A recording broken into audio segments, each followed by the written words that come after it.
টাকা জমাতে এখন আর ব্যাংকে যেতে হবে না, ব্যাংক এখন আপনার হাতে। হ্যালো এভরিওয়ান, আসসালামু আলাইকুম। কেমন আছেন সবাই? আই হোপ সবাই খুব ভালো আছেন আর সুস্থ আছেন। আমরাও আলহামদুলিল্লাহ খুব ভালো আছি। আমার নতুন একটি ভিডিওতে সবাইকে ওয়েলকাম করছি। আশা করছি আজকের এই ভিডিওটি সবার কাছে অনেক বেশি ভালো লাগবে আর অবশ্যই উপকারে আসবে। তো ভিডিওটি স্কিপ না করে ফুল ওয়াচ করার অনুরোধ রইল। প্রতিদিনের মতো আজকেও সকাল থেকে ভিডিওটি শুরু করেছি। ঘরের কাজগুলো আগে সুন্দর করে গুছিয়ে করে নিচ্ছিলাম। ঘর এলোমেলো থাকলে দেখবেন কোনো কাজই কিন্তু তাড়াতাড়ি হয় না। সবার আগে যদি আমরা বেডরুমগুলোকে গুছিয়ে পরিপাটি করে নিই তাহলে মনে হয় যে না, আমার অনেকগুলো কাজ আমি করে নিয়েছি, আর তখন বাকি কাজগুলো করতে কিন্তু খুব একটা সময় লাগে না। আর যদি বেডরুম এলোমেলো থাকে তাহলে দেখবেন কাজগুলো খুবই এলোমেলো মনে হয় যে কাজগুলো যেন শেষই হয় না। আর সবার আগে দেখবেন যদি আমরা বেডরুমগুলো ভালো করে গুছিয়ে নিই তাহলে মনে হয় যে না, আমার অনেকগুলো কাজ আমি করে নিয়েছি, তখন কিন্তু কাজগুলো খুব অল্প সময়ে করে নিতে পারি। তো আমার তো এরকমই হয়। তো কার কার কেমন হয় অবশ্যই কমেন্ট করে জানাতে পারেন। মধ্যবিত্ত সংসারে সংসার চালানোর দায়িত্বটা কিন্তু বেশিরভাগ আমাদের হাউসওয়াইফদের উপরেই থাকে। তো অবশ্যই আমাদের গৃহিণীদের অনেকটা বুদ্ধি করেই একটা সংসার চালাতে হয়। আমরা চাইলে কিন্তু একবারে সমস্ত কিছু ইচ্ছে পূরণ করতে পারি না, অনেকটা ধৈর্য আর সময়ের অপেক্ষা করতে হয়। আর তারপরে কিন্তু দীর্ঘদিনের অপেক্ষার পর আমরা আমাদের ছোট ছোট স্বপ্নগুলো পূরণ করতে পারি। এই জীবনে দেখবেন ছোট হোক বা বড় হোক, আমরা যে কোনো চাহিদা বা স্বপ্নই আমরা পূরণ করতে যাই না কেন, সবার আগে কিন্তু আমাদের দরকার টাকা ছাড়া দেখবেন কোনো কিছুই আপনার পূরণ হবে না। তো সেজন্য অবশ্যই কিন্তু আমাদের টাকা জমিয়ে রাখতে হবে। টাকা জমিয়ে রাখলে আমরা আমাদের ছোট ছোট স্বপ্নগুলো বা ইচ্ছেগুলো অবশ্যই পূরণ করতে পারবো। প্রত্যেকটা ক্ষেত্রে টাকার গুরুত্ব অপরিসীম। যে কোনো কাজে আপনি যান না কেন, যে কোনো জিনিসে আপনি কিনতে যান না কেন, দেখবেন প্রত্যেকটা কাজে কিন্তু টাকাটা অনেক বেশি দরকার হয়। টাকা ছাড়া এই জীবনের কোনো মূল্য নেই। প্রত্যেকটা ক্ষেত্রে টাকার গুরুত্ব অপরিসীম। বিশেষ করে তো হসপিটালের বেডে শুয়ে থাকলে বোঝা যায় যে এই জীবনে টাকার গুরুত্ব কতটা। সেখানে যদি আমরা বিল মেটাতে না পারি তখন যে কতটা অসহায় লাগে যেটা বলে বোঝানো সম্ভব নয়। তো আমার মতে অবশ্যই একটু একটু করে টাকা সব সময় সেভ করে রাখা উচিত। বর্তমানের জন্য না হলেও অবশ্যই ভবিষ্যতের জন্য একটু একটু করে সেভ করে রাখা উচিত। আর এটা কিন্তু আমরা অবশ্যই গৃহিণীরাই পারি সংসারের খরচ থেকে অল্প অল্প করে বাঁচিয়ে রাখতে। আমাদের হাজব্যান্ডরা কিন্তু অবশ্যই আমাদেরকে হাত খরচে টাকা দেয় বা কোনো জিনিস কিনতে অবশ্যই টাকা দেয়। তো আমরা যদি একটু প্রয়োজন মতো জিনিসগুলো কিনি আর সেখান থেকে যদি অল্প অল্প করে আমরা জমিয়ে রাখি, সেই টাকাটাও কিন্তু আমাদের একটা সময় অনেক বেশি উপকারে আসবে। তো অবশ্যই আমাদের গৃহিণীদের এভাবে কিন্তু চলা উচিত। একটা সংসারে আমরাই পারি আয় উন্নতি বাড়াতে। তো সেজন্যই বুদ্ধি করে চললে অবশ্যই কিন্তু আমরা আয় উন্নতি বাড়াতে পারবো। কারণ দেখবেন প্রত্যেকটা ক্ষেত্রে কিন্তু টাকার গুরুত্ব অপরিসীম। টাকা ছাড়া এই জীবনের কোনো মূল্য নেই। প্রত্যেকটা কাজে টাকাটা অনেক বেশি ম্যাটার করে। তো আমরা যদি একটু একটু করে বুদ্ধি করে টাকা জমিয়ে রাখি তাহলে সেই টাকাটা অবশ্যই আমাদের ভবিষ্যতে অনেক বেশি উপকারে আসে। আর এমনি চাইলেও কিন্তু আমরা টাকা জমিয়ে রাখতে পারি না, সেটার জন্য অবশ্যই একটু বুদ্ধি করতে হবে। বুদ্ধি করে চললে অবশ্যই আমরা টাকা সেভ করে রাখতে পারবো।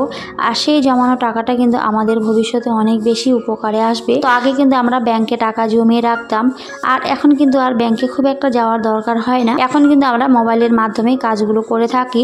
মোবাইলেও কিন্তু টাকা জমানো যায়। এখন কিন্তু অনেক সুযোগ সুবিধা রয়েছে, মোবাইলের মধ্যেও কিন্তু আমরা টাকা জমিয়ে রাখতে পারি। আর সময় মতো অবশ্যই কিন্তু আমরা সেই টাকাটা উঠিয়েও নিতে পারি। এখন কিন্তু মোবাইলের যুগ, প্রত্যেকটা ক্ষেত্রে কিন্তু এখন মোবাইলের গুরুত্ব অপরিসীম। তো সেজন্য টাকা জমাতে গেলে এখন আর খুব একটা ব্যাংকে যাওয়ার দরকার হয় না, মোবাইলের মাধ্যমেই কিন্তু হয়ে যায়। আর তাছাড়া খুবই সহজ উপায়ে আমরা কিন্তু বাড়িতেও টাকা সেভ করে রাখতে পারি। কোনো মাটির ব্যাংক বা প্লাস্টিকের ব্যাংক এগুলোতেও কিন্তু আমরা টাকা সেভ করে রাখতে পারি। টাকা জমিয়ে রাখার জন্য যে শুধু সেন্ট্রাল ব্যাংকে যেতে হবে এরকম কিন্তু কোনো কথা নেই। আমরা কিন্তু চাইলে বাড়িতেও মাটির ব্যাংকে বা প্লাস্টিকের যে ব্যাংকগুলো রয়েছে লক্ষ্মীর ভাণ্ডারগুলো রয়েছে সেগুলোতেও কিন্তু আমরা অবশ্যই টাকা জমিয়ে রাখতে পারি। আর সেটা কিন্তু চাইলেও আমরা সহজে বের করতে পারি না। আর যদি আমাদের হাতে থেকে যায় টাকাগুলো তাহলে কিন্তু আমরা সহজে সেটা বের করে খরচ করে নিই। আর মাটির ব্যাংকে রাখলে দেখবেন সেখান থেকে সহজে কিন্তু টাকাটা বের করতে পারি না। আর সেই টাকাটা অবশ্যই কিন্তু সেখানে সেভ হয়ে থাকে। তো যখন দরকার হয় বা কোনো বিপদ আপদ হয় তখনই কিন্তু চাইলে আমরা সেই প্লাস্টিকের ব্যাংক বা মাটির ব্যাংক ভেঙে সেখান থেকে টাকাটা অবশ্যই আমরা বের করতে পারবো। আর আমাদের দরকারে অবশ্যই সে টাকাটা খরচ করতে পারবো। তো আমি তো অবশ্যই এরকম করে চলি, বুদ্ধি করে চলি, হিসেব করে চলি, আর অবশ্যই টাকা সেভ করে রাখি যাতে আমি ভবিষ্যতে আমার নিজের ছোট ছোট যে চাহিদাগুলো রয়েছে বা স্বপ্নগুলো রয়েছে সেগুলো পূরণ করতে পারি। আমি আমার বেশিরভাগ ভিডিওতে বলেও থাকি আমার উপরে যে রুমগুলো রয়েছে সেগুলোতে কিন্তু আগে কোনো কিছুই ছিল না। তো আমি অবশ্যই এভাবে একটু একটু করে টাকা সেভ করে আমার অনেক কিছু জিনিস কিনেছি, অনেক শখের জিনিস কিনেছি। আমাদের মেয়েদের একটা স্বভাব আছে দেখবেন, কারো যদি কোনো কিছু জিনিস দেখি তাহলে সেই জিনিসটাই কিন্তু আমাদের নিতে ইচ্ছে করে। তবে সেটা তো আর চাইলে পাওয়া যায় না, সেটার জন্য অবশ্যই টাকা থাকতে হবে। আর আমরা যদি বুদ্ধি করে এভাবে একটু একটু করে টাকা সেভ করে রাখি বা জমিয়ে রাখি তাহলে কিন্তু আমাদের সেই ছোট ছোট চাহিদাগুলো আমরা আমাদের জমানো টাকা দিয়েই পূরণ করতে পারবো। তো আমি তো এরকমই করি, এভাবে কিন্তু সেভ করে রাখি আর সেগুলো কিন্তু ভিডিওতে দেখিয়ে থাকি। এর বাইরে কিন্তু আমি কোনো কিছু ভিডিওতে দেখাই না বা বলি না। আমি যে জিনিসগুলো করে উপকৃত হই, যেভাবে আমি টাকা জমিয়ে রাখি, তো সেগুলো কিন্তু আমি ভিডিওতে দেখাই। আর আপনারা সবাই ভালোবেসে আমার ভিডিওগুলো দেখেন আর অনেক সুন্দর সুন্দর কমেন্টও করেন।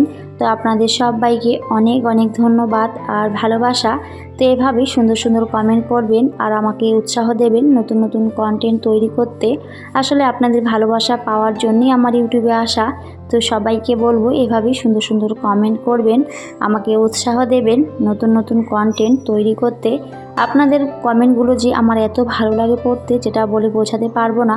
তবে হয়তো সবার কমেন্টে রিপ্লাই দিতে পারি না, কারণ অনেকটা ব্যস্ততার মধ্যে এখন আছি, তো সেজন্যই। তো ইনশাল্লাহ যারা নতুন বন্ধু অ্যাড হচ্ছে তো সবার কমেন্টে রিপ্লাই দেওয়ার চেষ্টা করছি। আর আমার পুরনো যারা আপুমণি রয়েছে তাদের কমেন্টের খুব একটা রিপ্লাই দিই না। তো আশা করি আমার প্রিয় আপুমণিরা সবাই আমার সমস্যাগুলো বুঝবে আর অবশ্যই আমাকে এভাবে সুন্দর সুন্দর কমেন্ট করবে আর আমার পাশে থাকবে। আমিও ইনশাল্লাহ সবার পাশে রয়েছি। তো যাই হোক, আমি কিন্তু কথার ফাঁকে আমি এদিকে অনেকগুলো কাজই করে নিয়েছিলাম। আসলে একটা সংসারে তো অনেক কাজ থাকে, কাজের কিন্তু কোনো শেষ নেই। আর আমাদের গৃহিণীদের তো কোনো ছুটিই নেই, একটা সংসারে একটার পর একটা কাজ কিন্তু আমাদের করতেই হয়। বিশেষ করে ছোট বাচ্চা থাকলে বাড়িতে কিন্তু অনেক কাজ থাকে, কাজের যেন কোনো শেষই হতে চায় না। হয়তো দিনটাই শেষ হয়ে যায়, তাও কিন্তু কাজের কখনোই শেষ হয় না, চলতেই থাকে। তাও কিন্তু আমরা গৃহিণীরা খুবই হাসি মুখে সংসারের সমস্ত কাজ করে থাকি, শুধুমাত্র মানুষগুলোর দিকে তাকিয়ে, আমাদের সংসারের প্রিয় মানুষগুলোর দিকে তাকিয়ে, নিজের স্বামী সন্তান তারা যেন অনেক ভালো থাকে, সব সময় সুস্থ থাকে, এই ভেবেই কিন্তু আমরা সংসারের প্রত্যেকটা কাজ করে থাকি। সময় মতো তাদের খাওয়া রেডি করা, তাদের কাপড় কাচা, সমস্ত কিছু যেন আমরা সময়ের মধ্যেই করে থাকি, কেননা তারা যেন ভালো থাকে, আমরা কিন্তু এটাই চাই। আর সংসারের মানুষগুলো যদি ভালো থাকে তাহলে কিন্তু আমরাও ভালো থাকতে পারি। আর দেখবেন সংসারের একটা মানুষ যদি অসুস্থ থাকে তাহলে কিন্তু আমরাও কখনোই ভালো থাকতে পারি না। তো অবশ্যই সবার ভালো থাকার মধ্য দিয়েই কিন্তু আমরা গৃহিণীরা নিজের ভালো লাগাটা খুঁজে নিই। আর এইভাবে কিন্তু আমরা চলতে অনেক ভালোবাসি। হয়তো অনেক কষ্ট হয়, তাও কিন্তু সমস্ত কিছু মানিয়ে গুছিয়ে নিয়ে আমরা চলতে অনেক ভালোবাসি। আর সেভাবে কিন্তু প্রত্যেকটা গৃহিণীরা আমরা চলে থাকি। আসলে সুখ দুঃখ হাসি কান্না এসব নিয়ে কিন্তু জীবন।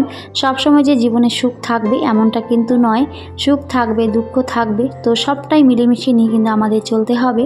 আর যারা সমস্ত কিছু মানিয়ে নিয়ে চলতে পারে তারাই এই জীবনে অনেক বেশি ভালো থাকতে পারে।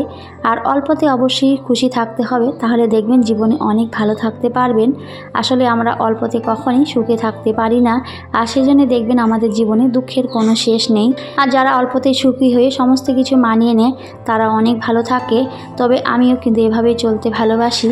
আমার কাছে যতটুকু আছে আলহামদুলিল্লাহ সেগুলো নিয়ে কিন্তু আমি সব সময় সুখে থাকার চেষ্টা করি। আমার এই ছোট্ট ফ্যামিলিটার মানুষগুলোকে নিয়ে ভালো থাকার চেষ্টা করি।